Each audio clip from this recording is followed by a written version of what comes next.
I'm Missy Farmer, and today I'm going to show you how to make chicken enchilada turnovers. First, I'm going to go through the list of ingredients so you know what to get ready.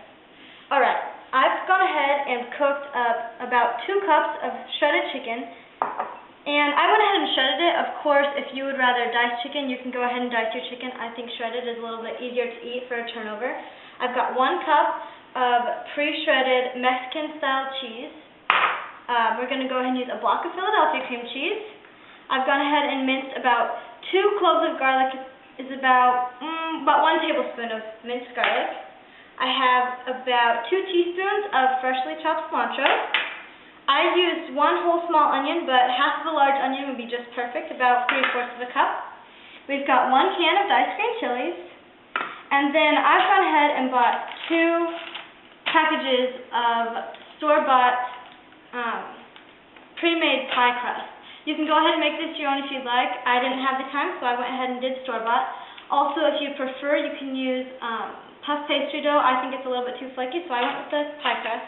And also, I have 1 egg beaten with about a teaspoon of water for an egg wash for the turnovers. I'm going to go ahead and get my skillet up to medium-high heat with some olive oil and start sauteing up the onions and garlic. Alright, my onions and garlic have been sauteing about 5 minutes. You want to make sure and add the onions first, and then the garlic, because garlic can burn and it becomes bitter, and it definitely does not need as much time to cook as the onions do. And I've turned this down to low heat because I'm going to add in my cream cheese and my diced green chilies. And I have the 1 block of Philadelphia cream cheese, and I've actually gone ahead and softened it in the microwave for about 20 seconds because I wanted to make sure that when I stuck it in the hot pan, it didn't burn. So make sure that your pan's on low heat because you don't want your cream cheese to burn. You're just going to add in this stick of cream cheese. And this is a really easy recipe to make. And I promise you, you will be very happy with the results. Okay, now we're going to go ahead and add in the 1 can. It's a 4-ounce can of diced green chilies. This will make it spicy, but it's not going to be too spicy, so you don't have to worry about people who aren't completely into spice. Alright. See how it starts sizzling right away? You definitely want to make sure it's on low heat. Okay, and that melts really fast. And so we're just going to go ahead and throw in the rest of our ingredients. The 2 cups of shredded chicken that I have. And like I said before, if you prefer diced chicken, go ahead and use diced. I just like shredded chicken, and we had it left over from last night. Okay, I'm going to add in the 1 to 2 teaspoons of freshly chopped cilantro. Alright, and now my cup of shredded Mexican blend cheese. And if you want to use a different cheese like jack cheese, or to make it more spicy, you can go ahead and use pepper jack, whatever you prefer. And I'm going to go ahead and get this all incorporated, and actually we can probably take it off the heat now. Turn that off. And then we're going to get this all mixed together and let it sit for about 5 minutes to cool, and then we're going to go ahead and start filling our turnovers. Alright, my filling has been cooling for about 5 minutes, and it is delicious. Of course, you have to go ahead and taste it because you never know if it needs salt or pepper.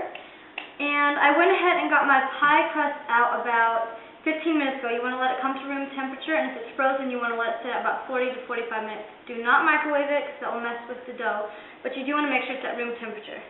So we're just going to go ahead and use it about, I think, a 3.5 to 4 inch biscuit cutter. And you're just going to cut it out and make sure that you have a floured surface because you don't want the dough to stick.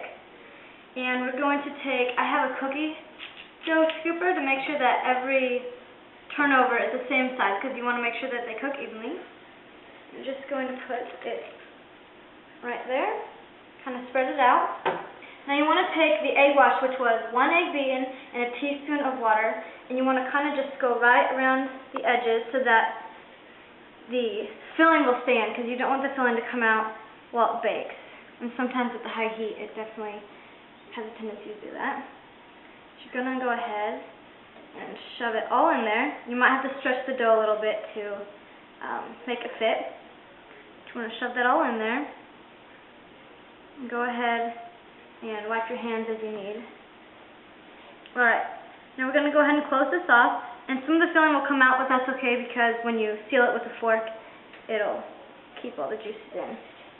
Alright, now you're just going to go around the edges and simply seal it like that with a fork. And then just go with your fingers and clean up the edge. And there's your first turnover, and I'm going to go ahead and finish all the rest of these turnovers up, and I'll go ahead and check back with you when we're ready to put them in. Alright, I'm just finishing up my egg wash here, and you want to make sure and coat the entire surface of the turnover, but try not to get too much on the bottom of the cookie sheet because it will make the turnover stick, and then you won't be able to have a clean looking turnover when you're done. And I've gone ahead and preheated my oven to 350 degrees, and we're going to get these in there for about 25 to 35 minutes until they're nice and golden brown on the top. Alright you guys, I just got the chicken enchilada turnovers out of the oven, and let me tell you, they smell amazing. I cannot wait to try one of these. So let's go ahead, and they've been cooling for about 2 to 3 minutes, so hopefully that was enough that I won't burn my mouth. I'm going to go for the guacamole, and we've got guacamole, salsa, and sour cream with some cilantro. So let's try this. Oh my gosh, these are so good. Whew, it's hot though. Alright, well I hope you guys enjoy this recipe. And remember, it's easy, fast, and delicious.